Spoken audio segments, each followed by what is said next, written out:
বরিশালে গত ২ বছরে ধর্ষণের অভিযোগে থানায় প্রায় ৭০০ মামলা হয়েছে। তবে ফরেনসিক পরীক্ষায় প্রমাণ হয়নি কোনোটি। ৩% ক্ষেত্রে মিলেছে কেবল ধর্ষণ চেষ্টার আলামত। আইনজীবী ও মানবাধিকার কর্মীরা বলছেন, দেরিতে মামলা দায়ের ও আলামত নষ্ট হওয়ার কারণে বিচার ও শাস্তি থেকে পার পেয়ে যাচ্ছে অপরাধীরা। এই ঈদে জামা জুতো অ্যাক্সেসরিজের ডিসকাউন্ট।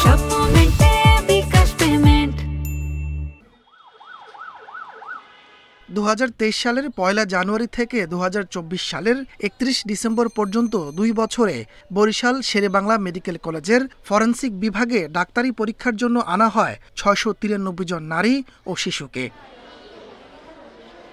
এর মধ্যে নারী ও কন্যা শিশু ৬৭২ জন আর ছেলে শিশু ২১ জন।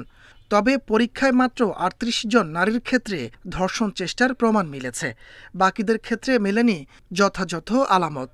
যে প্যাথোলজিক্যাল টেস্ট করি এবং আদার যে পরীক্ষা নিরীক্ষা করি, সেক্ষেত্রে আমরা ৩ থেকে ৫% এরকম হয়তো তার শরীরে বিভিন্ন সেক্সুয়াল অ্যাসল্ট জনিত যে প্রদাহগুলো আমরা পেয়ে থাকি।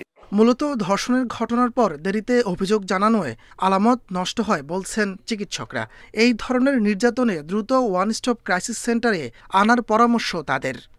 তার ড্রেস চেঞ্জ করা যাবে না, ওয়াশ করা যাবে না, গোসল করা যাবে না এবং যত দ্রুত সম্ভব আমাদের কাছে আসতে হবে।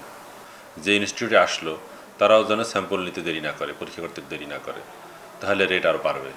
ডাক্তারি পরীক্ষায় দেরি, অন্যদিকে রিপোর্ট ও মামলার দীর্ঘসূত্রতায় নাজেহাল ভুক্তভোগীরা। টাকা পয়সা দিল তারাই করতেছে না, আমাদের সার্টিফাইড করতেছে না, আমরা ভূগন্তের মধ্যে আছি। আমি ওইখানে থানায় মামলা করার পরে আমাকে মেডিকেলে রিপোর্ট দেওয়ার জন্য 6 মাস দেরি করাইছে। মেডিকেল রিপোর্টে প্রমাণ না মেলায় অপরাধীর বিচার করা যাচ্ছে না বলছেন আইনজীবী ও মানবাধিকার কর্মীরা।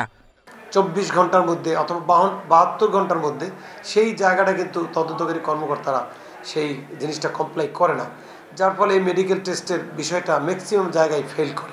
পুলিশ বলছে, আলামত ও মেডিকেল রিপোর্টের ভিত্তিতে তদন্ত প্রতিবেদন জমা দেয়া হয়। ধর্ষণের ঘটনায় দ্রুত জানালে যথাযথ ব্যবস্থার আশ্বাস তাদের। Independent news.